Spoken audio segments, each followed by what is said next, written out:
Hello बच्चों, let's read the question. So the question here is a true and false statement question. तो लिखा गया है select true and false statement and choose the correct answer from the options given below. तो यहाँ पे हमें चार स्टेटमेंट्स दी गई हैं. लिखा गया है polynomials represent a taxonomic category. Himalayan Zoological Park is located in Gangtok in Sikkim. There are 40,000 species of plants which are kept in the herbarium of the National Botanical Garden known in India. And when single name gives for two different species, it is known as a homonym. तो हमें इसमें से find out करना है. सबसे पहले हम देखते हैं कि इस क्वेश्चन का जो की कॉन्सेप्ट है वो क्या है. इस क्वेश्चन में की कॉन्सेप्ट को हम बोलते हैं टेक्सोनॉमी. टेक्सोनॉमी को हम बोल सकते हैं बायोलॉजिकल क्लासिफिकेशन. जब हमें करनी है, हमें पता है कि हमारे पास इतने सारे जो biodiversity that means 1.5 to 1.7 million organisms हैं, उनको एक साथ में स्टडी करना बहुत मुश्किल है. तो हम उनको स्पेसिफिक ग्रुप्स के अंदर क्लासिफाई कर देते हैं, जिसको बोलते हैं बायोलॉजिकल क्लासिफिकेशन. और इस biological classification it comprises of various ranks. ठीक है, तो इन रैंक्स को हम बोलते हैं टेक्सॉन. जिस तरह से स्पीशीज, ऑर्डर, फाइलम, डिवीजन, तो इस तरह के ये टेक्सॉन्स यहाँ पे होते हैं. सो इन कैटेगरीज को, चाहे मैं इसको ऑर्डर बोलूं या क्लास बोलूं या किंगडम या फाइलम, तो ये सारी जो होती हैं ये टेक्सोनमिक कैटेगरीज होती हैं. और इन्हीं टेक्सोनमिक कैटेगरीज की हेल्प से टेक्सोनमिक हायरार्की जो है वो बनती है. और ये हमें हेल्प करती है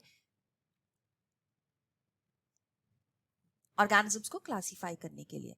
तो यहाँ पे इस फर्स्ट स्टेटमेंट में लिखा गया polynomials represent a taxonomic category.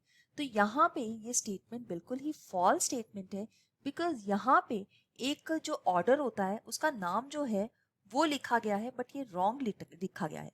Polemoniales जो है ऑर्डर का नाम है, जिसके अंदर पोटैटो फैमिली भी हो सकती है. सो यहाँ पे ये जो ऑर्डर है इसका जो नेम लिखा गया है पॉलीमोनियल्स का, ये रॉन्गली एज पॉलिनोमियल्स लिखा गया है. तो इस वजह से हम इसको रॉन्ग यहाँ पे मार्क कर सकते हैं, राइट. सो यहाँ पे हम देख सकते हैं कि फर्स्ट स्टेटमेंट जो है ये फॉल्स स्टेटमेंट है. So this is a false statement. Now let's see Himalayan zoological park जो कि लोकेटेड है गैंगटॉक सिक्किम के अंदर.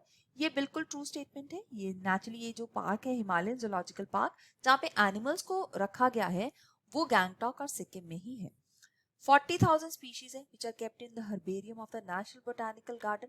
तो ये जो नेशनल बोटानिकल गार्डन है इसका जो हर्बेरियम है इसके अंदर 40,000 स्पीशीज ऑफ प्लांट जो है वो dried, preserved and pressed specimens जो की फॉर्म में यहाँ पे हमें इस हर्बेरियम के अंदर मिलेंगे. Dried, preserved and pressed. So इस तरह की हर्बेरियम शीट के ऊपर इसको लगा के रखते हैं. तो ये स्टेटमेंट जो दी गई है ये भी एक ट्रू स्टेटमेंट है.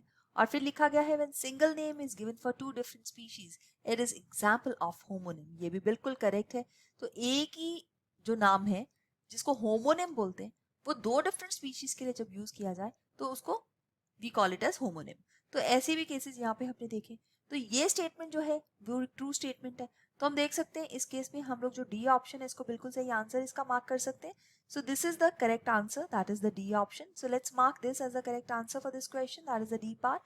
I hope you have understood it well. All the best. Thank you.